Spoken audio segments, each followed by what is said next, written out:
Well, Kathleen Peddicord, I'm excited to have you. You're not here with me in studio one day, but you're in Panama, and I am a huge fan of yours. I've been following you for years. You give so much advice. You help people every single day, those that are considering investing in other countries or relocating in other countries. But I have to tell you, you're getting a huge following, people that just want to go and experience a different culture or a different country. That's great. I love that. That's great. Gotta love that. But you know what? It's a testament to you. So here's what we're going to do. We're going to talk about top income markets you probably never thought of. We have a lot of people that, of course, dabble in real estate and they're looking in all throughout the world. So I think this could surprise a lot of people. So you ready to go with these ones?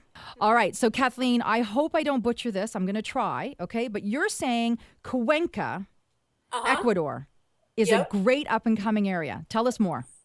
Well, Cuenca is very established at this point. It's very recognized as a retirement choice.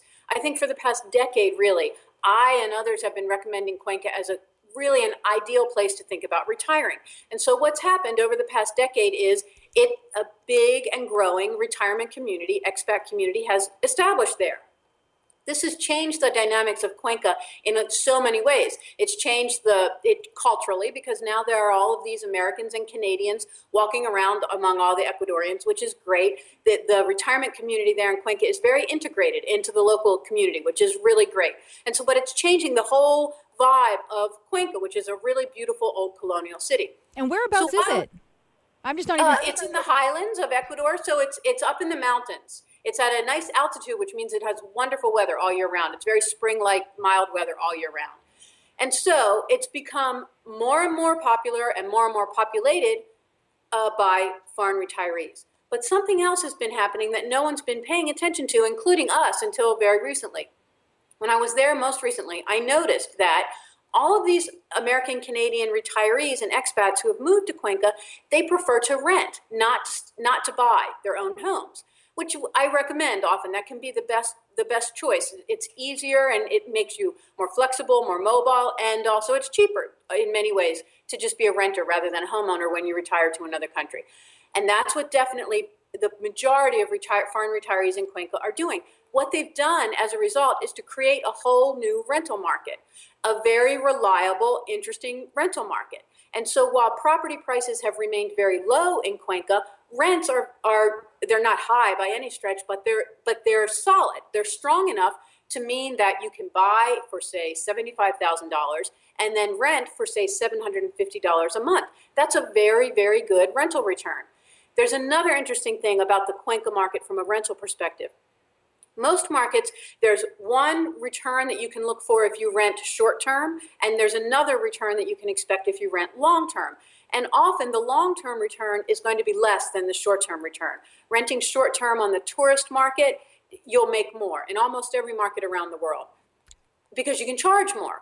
However, in this case, in Cuenca, you make about the same return renting long-term to retirees on annual or 2 or 3 year leases as you would renting short-term. There are many advantages to renting long-term. There's less wear and tear on the property. There's less management hassle, checking people in, checking people out, doing repairs because your renters coming and going, they break things, they lose things, they steal things. But if you've got a nice retired couple in your property for a year, 2 years, 3 years at a time, your property is well maintained, you have less expense for maintenance, repairs, and replacement items of inventory. And in Cuenca, you have as good of a return from a financial point of view as renting short term. So your overall net is much higher. You can look in Cuenca from either short or long term right now to net 10% a year. And that's a really good return. It's a great return. And Kathleen, I think what's important is in typical markets, when we're talking real estate, there's that immediate, what we call cash flow or return on investment, such as when it's a rental property, whether it be short term or long term. But there's also the capital gain or what we call appreciation component as well. So most places we usually use the 5% to 7% annualized return or gain year over year. And you're indicating that it's about 5% currently in that region per annum. In Cuenca, exactly. Yeah, which is fantastic. Exactly. And I think that's going to continue. I agree with you. Yeah, no, certainly if really the infrastructure is supporting this influx of expats and people wanting to retire, and you're saying that literally for $75,000 US, you can actually get into, so as an investor that's looking for somewhere to put some money, to have what they, just that guarantee of income, knowing that people are wanting to be down there, that's a pretty good starting point. It is. It's a very reasonable upfront capital requirement. And what about the cost of running these? Is it reasonable? It's very reasonable. The cost of everything in Cuenca is really low. And one little side plus is you don't need air conditioning or heating. So your utility expense is negligible, almost non-existent. That's huge. Yeah, you don't need it's never too hot and it's never too cold. And the cost of everything is very affordable, including rental and property management. And as another important point, there is now a developed rental property management industry in Cuenca, which means you have some good choices for good rental property managers. And a good rental manager, I think, is the key to a success with a rental investment. Absolutely. If you don't have a good manager, then all kinds of things go wrong and you never really understand why. You're not getting reporting. Things just aren't ever adding up and you're not making the return you were counting on. In my experience, in most cases, it comes down to the manager. See, Kathleen, most of us wouldn't know this. It's because you travel the world. You've done this yourself. This is something that you've taken from a starting point as you just experienced it and realized there weren't many resources when you were doing it. So this was one of those, okay, I write about this, now I'm going to help others. So talk to us about how this all came about. It's a great story. It's completely organic. I was an English literature major. I wanted to be a writer, and I wanted to live outside the States. I especially wanted to live in Europe. When I graduated college, those were the two things I knew. I went to work for a publishing company in Baltimore, Maryland, very small company then. It's still around and very big today. I took the first decent job I could get as a writer. My father thought I'd never get a job. Writers were unemployable, my father believed. He was so worried about me. So I was so excited to get a job. And then coincidentally, the publishing house I went to work for published information on traveling and living and investing overseas. And that was what opened the door for me. It was very organic. I was with that company for 23 years, and it was just completely by accident and so fortunate for me that through that position, I was able to start traveling at an early age. I started traveling really regularly when I was 21, first in Central America, then in the Caribbean, then Latin America, then Europe.